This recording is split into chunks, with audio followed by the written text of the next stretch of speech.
Namiss ko talaga magluto sa aming kusina mga mare, kaya yan ako na nga lang din pala yung nagluto ng aming tanghalian. Dapat magluluto ako ng burger steak mga mare. Kaso etong pang fish fillet kasi talaga yung una ko nakita doon sa may frozen foods doon sa may Pure Gold mga mare. Kaya sabi ko sige eto na lang yung lulutuin ko. Sis gusto ko rin ipatikim dito kila Dada tsaka kay Joy Joy etong akin nilulutong fish fillet mga mare. Kaya eto na lang yung niluto ko. Aalis nga din pala kami ngayon mga mare, kaya talaga minamadali ko na etong ginagawa ko dahil pupunta nga kami ngayon ng Taytay after namin mag-lunch. Kung may tatanong nyo naman kung paano ako gumagawa ng fish fillet mga marin, ako basic lang talaga. Kinuot ko lang to or minarinate ko lang to sa crispy fry. Kung wala naman kayong crispy fry mga mari, pwede kayong gumamit ng harina tapos templahan nyo lang. Then after nyo naman siyang marinate mga mari, ayan, i-coat mo lang siya dito sa breadcrumbs tapos saka mo iluto. At habang nagluluto nga ako dito ng fish fillet mga mari, meron nga rin pala ako ditong niluto na gravy dahil perfect talaga tong dalawang to. Perfect combination, ganon. After nga pala namin mag-lunch mga mari, bumiyahin na nga rin kaagad kami papunta dun sa may Taytay Tiangge dahil mamimili nga kami ng mga damit. Onti lang kasi talaga yung mga dala naming damit mga mari, lalong-lalo na etong si Dada. Naku, parang 3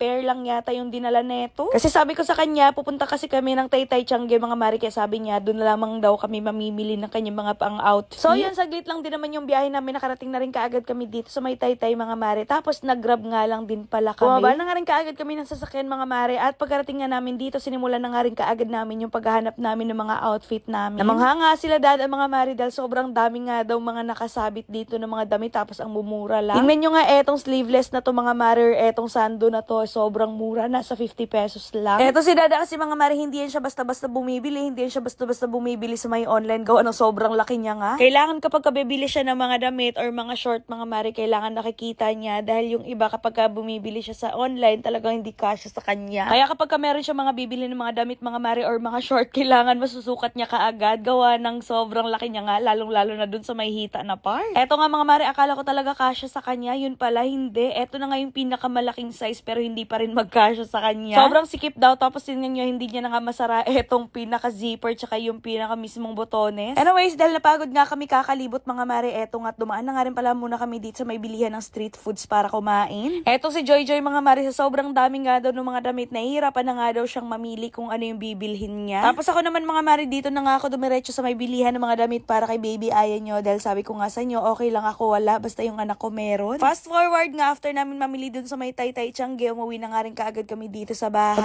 Pagka-uwi nga namin, etong dalawa naglalambingan kaagad. Paano ba naman kasi na-miss kaagad namin etong baby Aya nyo dahil hindi nga namin ito sinama sa Taytay. Napakainit kasi doon mga mari, tapos sakto naman after namin mag-lunch, nakatulog na siya at hindi na nga din namin siya ginising. Iniwan na nga lang din pala namin si Emmy tsaka yung nanay niya mga mari para magbantay dito kay Ayat para makapaglinis na nga din dito sa bahay. O siya mga mari, yan lang muna ang ganap for today's video and see you on my next vlog. Mwah.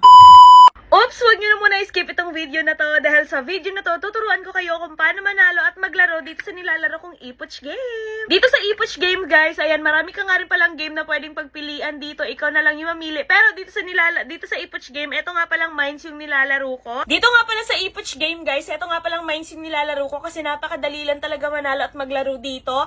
Dapat may iwasan mo lang yung bomba, tapos every time na makakakuha ka ng coins, pwede mo na kaagad siya i-withdraw kagaya ng ganyan. O diba? Withdraw ka agad. Napakadali. So again, laro tayo. Pwede mong padamihan kung ano, padamihin yung coins na na-collect mo. Ayan. Kagaya niyan. Tapos isa pa. Ay! Ayan. I-withdraw na natin kaagad. Ayan. Napakadali. Withdraw ka agad. Again. Pili pa tayo ulit. Ayan. Napakadali lang na ito guys. Ayan. Sundin lang natin itong pattern na to. Let's see kung... Ayan! Nanalo tayo! Again, withdraw na naman tayo. Napakadali lang talaga guys, maglaro at manalo dito. Dapat may iwasan mo lang yung bomba guys. Ganun lang talaga kadaling maglaro dito. Ulit pa, isa pa.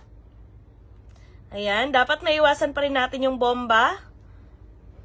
Isa pa, last na. Ayan! Nanalo ulit! Withdraw na naman. O diba, ganun lang talaga kadaling manalo at maglaro dito sa may Epoch Games guys. At para makapaglaro kayo guys, kailangan nyo nga rin pala muna mag-cash in dito. Pindutin nyo lang etong plus na nasa taas. Ayan, pindutin mo lang yan. Tapos mamimili ka kung nasa magkano yung ika-cash in mo via GCash. Kaya sa mga gusto manalo at maglaro, merong link dyan sa comment section. Kaya naman mag-download at mag-register na rin kayo para manalo at makapaglaro na rin kayo dito sa may Epoch Game.